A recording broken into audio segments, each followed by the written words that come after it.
တရားထိုင်တဲ့အခါဘလို့ပုံစံမျိုးနဲ့ထိုင်သက်တယ်လဲဆိုတာကိုပြောပြပေးပါမယ်။တကယ်တော့တရားထိုင်ဖို့အကောင်းဆုံးနည်းကတော့ကြာပန်းပုံစံနဲ့ထိုင်တာပါပဲ။ဒီထိုင်နည်းကတော်တော်လေးကိုအစိုက်ထက်ပါတယ်။အကယ်၍သင်ကဒီထိုင်နည်းအတိုင်းထိုင်နိုင်တယ်ဆိုရင်တော့ဒီနည်းကိုပဲအသုံးပြုပါ။10စက္ကန့်လောက်ပဲဖြစ်ဖြစ်ရအောင်ထိုင်ကြည့်ပါ။ပြီးမှခြေထောက်ကိုပြန်လျှော့ပြီးဆက်ထိုင်ပါ။အကယ်၍ကြာပန်းပုံစံနဲ့ထိုင်ဖို့ခက်ခဲနေရင်တိတ်တိပုံစံနဲ့ထိုင်ကြည့်ပါ။အဲ့ဒါမှမရသေးဘူးဆိုရင်တော့တိတ်တိပုံစံတစ်ဝက်နဲ့ထိုင်လို့ရပါတယ်။ဒါမှမဟုတ်ကျန်းပြင်းနဲ့ခရာကိုထိတွေ့မှုအားကောင်းစေဖို့တပတ်တွေငါးအုပ်တွေကိုအသုံးပြုလို့ရပါတယ်။ဥပမာတင်ပန်းအောက်မှာအခုအခန့်တစ်ခုခုဒါမှမဟုတ်ငါးအုပ်လေးတစ်ခုခုကိုထားပြီးဒူးနှစ်ဖက်အောက်မှာလည်းငါးအုပ်လေးတွေခုထားပေးပါ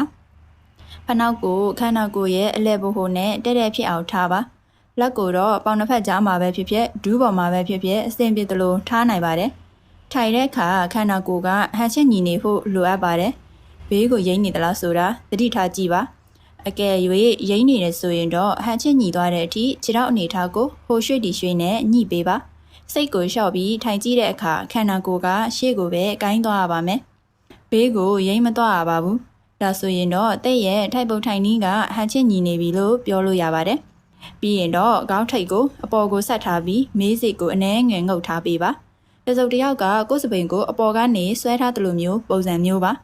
ဥပမာခေါင်းအရမ်းမော့နေတာခေါင်းအရမ်းငုပ်နေတာမျိုးကအဆင်မပြေပါဘူး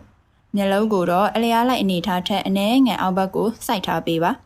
အခုဆိုရင်တော့တက်တောက်တက်တာရှိပြီးတရားထိုင်ဖို့အတွက်အကောင်းဆုံးအနေထားကိုရရှိသွားပါပြီ